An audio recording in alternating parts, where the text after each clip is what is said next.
Assalamualaikum warahmatullahi wabarakatuh. Hai semua, perkenalkan saya Ratika Agustin Hairunisa dari S1 Ahli Program Farmasi Siti Hadijah Palembang ingin memaparkan tentang sediaan galenika. Apa sih sediaan galenika? Sediaan galenika adalah sediaan yang dibuat dari bahan baku hewan atau tumbuh-tumbuhan yang disaring. Adapun tujuan dibuatnya sediaan galenika, yang pertama yaitu memisahkan obat-obatan yang terkandung dalam simplicia dari bagian lain yang dianggap tidak bermanfaat. Yang kedua, membuat suatu sediaan yang sederhana dan mudah dipakai. Dan yang terakhir, obat yang terkandung dalam sediaan tersebut stabil pada penyimpanan yang lama. Adapun hal yang perlu diperhatikan, yang pertama derajat kehalusan. Semakin sukar disari, simplicia harus dibuat semakin halus dan sebaliknya. Yang kedua, konsentrasi dan kepekatan.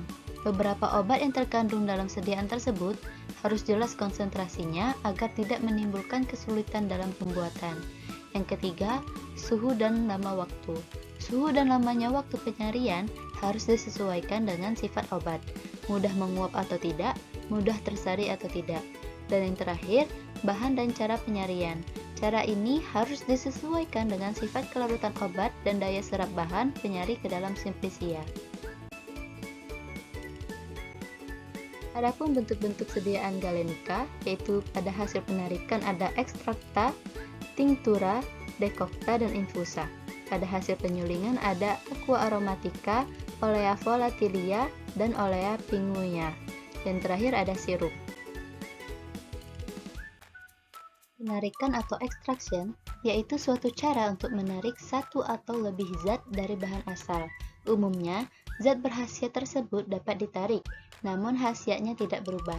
Tujuan utama ekstraksi ialah mendapatkan atau memisahkan sebanyak mungkin zat-zat yang memiliki khasiat pengobatan atau konsentrata dari zat-zat yang tidak bermanfaat agar lebih mudah dipergunakan dan disimpan dibandingkan simplicia asal, dan tujuan pengobatan lebih terjamin.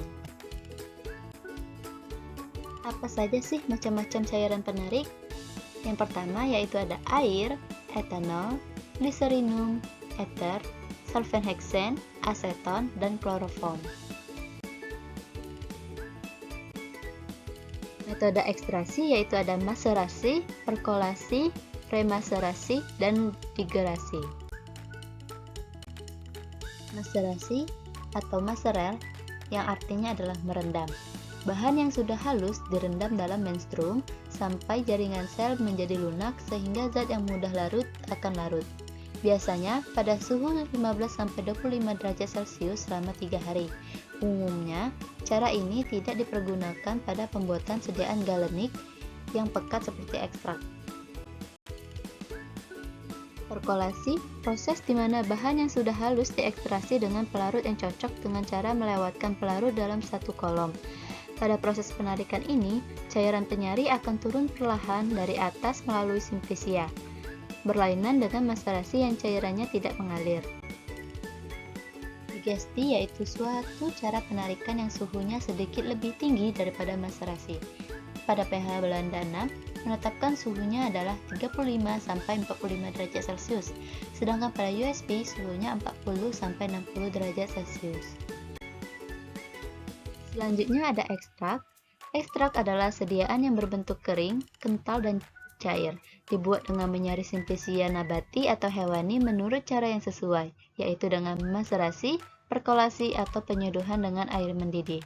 Beda penyarian ekstrak dengan tinctur yaitu pada ekstrak disari sampai zat berkhasiat dalam simplicia habis, sedangkan pada tinctur hanya sebagian zat berkhasiat tersari. Ekstrak dibedakan berdasarkan konsistensi menjadi ekstraktum liquidum atau ekstrak cair, kedua ekstraktum spicum atau ekstrak kental, dan yang ketiga ada ekstrak sikum atau ekstrak kering.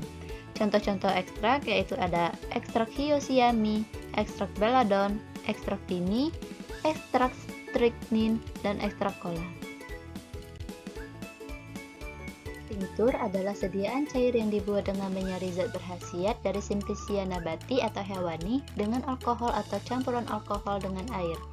Menurut Farmakope Indonesia, tinktur adalah sediaan cair yang dibuat dengan cara maserasi atau perkolasi, simplisia nabati atau hewani dengan cara melarutkan senyawa kimia dalam pelarut yang tertera dalam masing-masing monografi.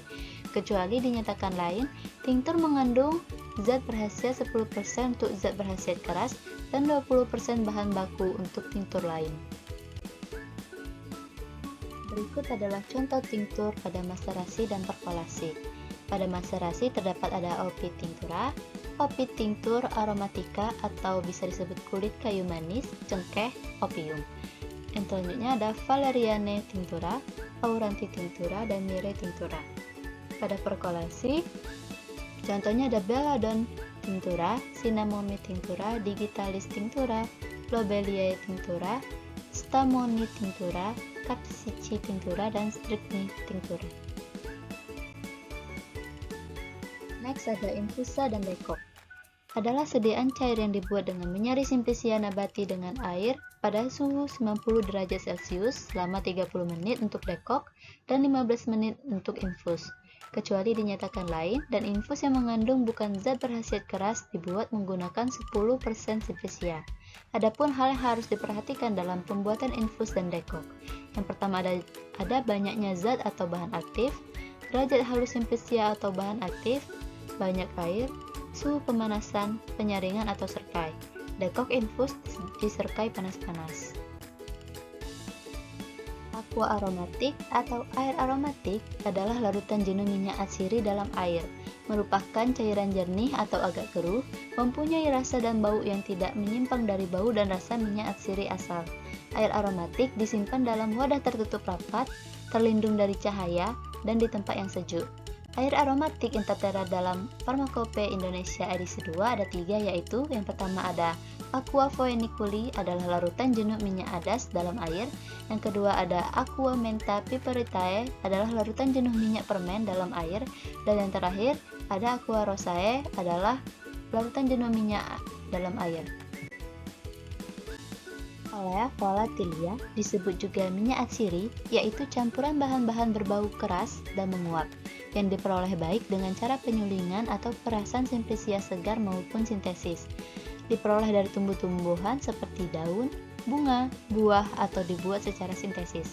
Adapun contoh minyak atsiri yaitu ada minyak adas manis, minyak jeruk manis, minyak mawar, dan minyak kayu manis. Olea pinguia atau yang disebut sebagai minyak lemak adalah campuran senyawa asam lemak bersuku tinggi dengan gliserin. Syarat-syarat minyak lemak yaitu harus jernih, harus larut dalam segala perbandingan dalam etat, dan lain-lain. Cara identifikasi minyak lemak yaitu pada kertas meninggalkan noda lemak. Adapun penggunaan minyak lemak yaitu sebagai zat tambahan, sebagai pelarut misalnya losio dan lain-lain, dan sebagai anti racun dan sebagai obat. Adapun contoh minyak lemak yaitu minyak kelapa, minyak coklat, minyak kacang, minyak ikan, minyak lini, dan minyak zaitun. Sirup adalah sediaan cair berupa larutan yang mengandung sakarosa. Kadar sakarosa adalah tidak kurang dari 64% dan tidak lebih dari 66,9%. Sirup dalam sediaan galenika adalah pembuatan sirup dari simplisia. Ditambahkan nipagin 0,25% bobot per volum, disimpan dalam wadah tertutup rapat dan di tempat sejuk. Pada penyimpanan dapat terjadi inversi dari sakarosa atau pecah menjadi glukosa dan fruktosa. Bila sirup yang bereaksi asam, inversi dapat terjadi lebih cepat. Contoh sirup itu ada ferrosi iodid, sirupus timi, sirupus simplex. Baiklah, sekian paparan dari saya. Bila ada salah, saya mohon maaf. Wassalamualaikum warahmatullahi wabarakatuh.